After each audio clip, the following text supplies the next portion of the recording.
Hello everyone and welcome to Camping with Lenny. Today we're going to be updating my camping list.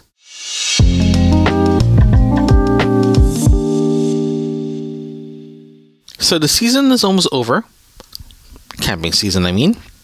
I decided to release a brand new episode before my last camping trip in the end of October to tell you guys what's been changed in my packing list or my camping gear. So let's start with something simple and something that I've been talking about for the past few camping trips is a yoga mat. The reason why I start bringing yoga mats with me is it becomes a soft pad when you stand up and walk around your tent.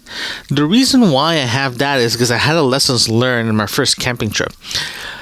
Because I got into the campsite pretty late and I didn't actually check the campsite or the area that I'm planning to put my tent in, and there was a bunch of twigs and rocks and all that good stuff, so it was not officially very comfortable. So I decided the next trip I'm gonna bring a yoga mat with me. So when I set up inside my tent, I have my cot, then I'll put the yoga mat right beside the cot itself, so when I stand up, if I miss a twig or a rock or anything hard object, I'm going to minimize my injury in my foot.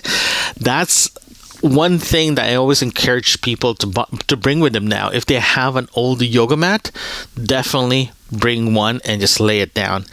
But here's the thing though, if I'm planning to go a camping trip more than, let's say, 3 or 4 days, like I'm planning to do for next year, I'm planning to do a 9-day trip, I'll probably be getting those square pad things for the play area for kids. I'm gonna put them around the tent itself, so it's very, very soft.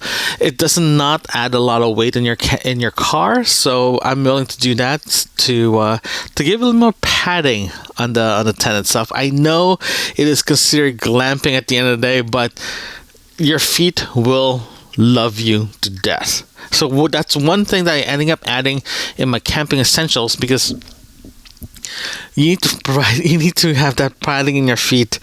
I really do recommend that. The other one that I do want to let you guys know that I added on my camping is another portable table. The reason why I ended up putting another portable table is one thing. The picnic table that comes with your campsite, I do use it, but I use it as a kitchen and a washing area. So when I cook or when I eat, it's hard for me to use it because I got so many things already in there. So I ended up buying a foldable table that's high enough that I can put my feet through it and actually have a proper sitting area. So when I eat dinner, it's there. If I'm entertaining, it's there. If I'm playing cards or watching a watching a streaming show, I'll just put everything there. I can put my beer there as well too, so it works really well. It's small enough that you can fit 4 people very comfortably, but it's big enough that you can fit 4 people comfortably. It's small enough that they can just put it in a corner and no one's going to bother you. It's not going to bother you or anybody else. Is not in the way. So that's always a good thing. That's the second thing that I ending up adding to my essential list. The third thing that I ending up adding is a camping tarp. The camping tarp, it is my godsend. It is my ultimate thing that I bought this year that helped me survive my last camping trip. Reason why I ended up getting one of those is I like the blue tarp. The blue tarp works perfectly. I like those things, but they are heavy. They are heavy and a pain to set up. So I ended up going to Amazon, got myself a very good tarp. Cost me $40 Canadian. It's dirt cheap because I wasn't really sure if this is going to work out very well. So I ended up getting one of those. I set them up. In my last camping trip, I ended up setting it up to cover the tent itself because I really don't know how much rain I'll be getting in my last trip. So I put one in as a shelter. It worked really well. My next trip in October, I'm actually setting it up in a way that that it's going to be an extension to the tent now as a vestibule and a shelter.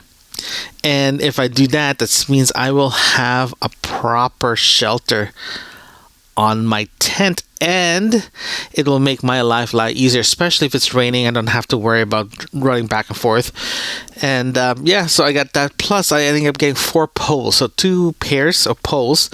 It can go up to 8 feet high, so it can be.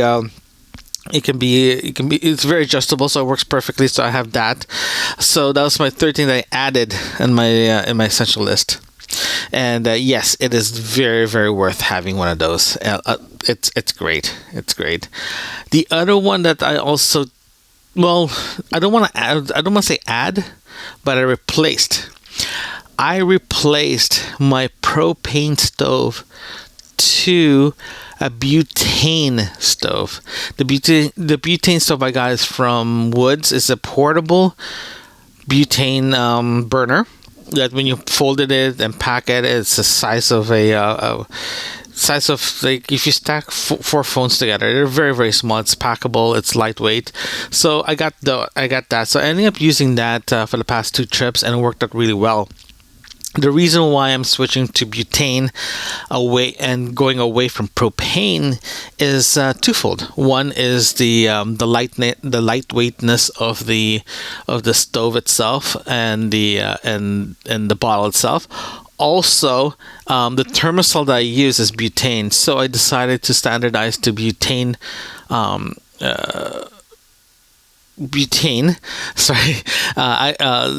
Standardize to butane and go away from propane.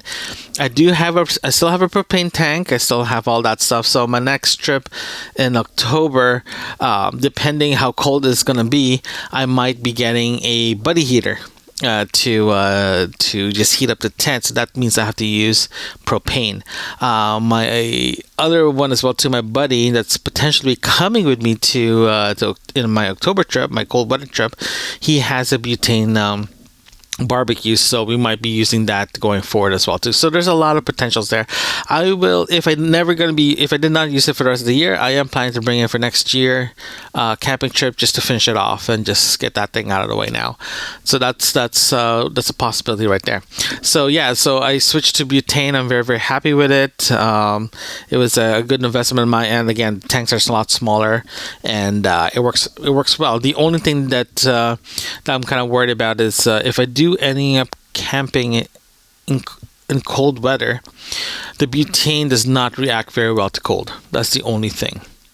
If it does, this means I do have to go back to propane. But that's one of those things that I'll cross that line when I get there. So that's one thing that I do need to look at and all that good stuff. The next one that I want to add as well too is, don't laugh. Please don't laugh, because it does work. In my washing area of the picnic table, I always had 2 portable, foldable, collapsible bins. Those bins for washing and all that stuff. The first month, the first couple of camping trips, I set it up in a way that it was very awkward to use. It was incredibly awkward and all that good stuff. So I ended up searching the internet, and I found this little tiny hack. This hack worked out so well. I'm like, I'm going to steal this hack.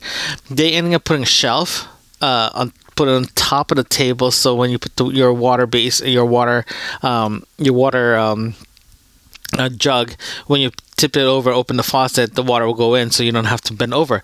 But I don't want to get a shelf, so I found that I had a foldable footstool. So I took that footstool, put it on top of the table, put it on top, and it worked out really, really well. It works so well that it's literally my basin, my 2 tiny buckets, and I put the footstool just ahead of that, like behind that, and put the water dispenser, or the water bucket. Is it a bucket? I just said it earlier. Water jug with a faucet. I just tip it over, and I just wash my dishes there, and it worked out really, really well. I totally enjoyed that setup, and let's just say that since I did that, I bend less. I'm literally not bending as much compared to before, so it worked out really well. So that's one of the things that I totally enjoy as well too. The other one as well too that I will really really want to talk about is the amount of gear that I'm actually trying to go less on. For the past few trips, I've been using a cooler, like a standard cooler that you get in Canadian Tire or any sporting good places that you go to, like the straightforward Coleman cooler.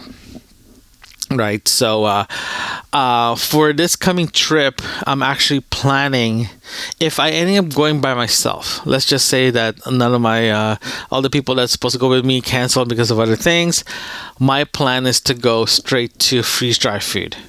That's the goal for next trip. But if people are going with me, then that's going to be another story. That's going to be a little bit more coordination regarding food-wise and food storage. But going forward for the next trips for next year, every time, especially if it's a 2 nights, 3 day camping trip, my goal is to actually bring leftovers from home now. The reason why I'm looking at bringing leftover food instead of me cooking is, one, is to minimize the amount of waste that I'm bringing with me. The other one as well too. I just literally speed up my process of eating. I just heat up my food and eat. And thirdly is I get to clean my fridge. It's just through the week before, so it just eases up the garbage stuff, the stuff that goes to the landfill. That was the goal overall, is to minimize that. So with that said, though, I'm slowly looking at the possibility of actually downsizing my cooler even more to something a little bit more small and manageable. I don't normally drink cold. The only thing that I need to be cold on is my beer. But if you plan it properly, the only thing you have to worry about is like your cooler. If I end up bringing a cooler, I'm just gonna bring 2 coolers. One is just for the beer, and the other one's for the food. If I have anything that needs to be frozen, and that's it. That's all I'm bringing with me. So I'm trying to minimize the amount of stuff I'm bringing with me. The only thing that I want to make sure is to update the rest of my gear stuff. I did buy a brand new lamp. It's the same wood lamp that I have when I was carrying for the past few days, for the past few camping trips. The reason why I ended up getting a third one instead of 2 is the last camping trip, it was dark. It was incredibly dark, so it was hard for me to see at night. And I was only using one outside of my headlamp, and I decided to get another one just to give a little bit more light in the area itself. Depending on where I ended up camping, it can be extremely dark, like extremely dark, and it is hard to see very well. So I decided to get another one just in case. So that's good. And so that's those are the things I ended up adding, and I'm very, very happy that I added. If you go to campingwithlenny.com/equipment, there's a list of all the equipment that I use. Also, an updated essential checklist that you guys download to use as you can use for your next camping trip. For the rest of this year in 2022, I'll be updating, refining that list even more, because again, there's more and more stuff coming out. There's more tech coming out. There's more hacks that I end up collecting, getting, or learning. I'll be putting that as well too. So it's going to be a very, very good essential list. The goal is for you, if you're the first time going out camping for the first time as a solo camper, I want to make sure that you are comfortable, that when you go out, everything's there for you guys. Everything, you don't have to worry about any craziness or anything like that. So that's going to be fun.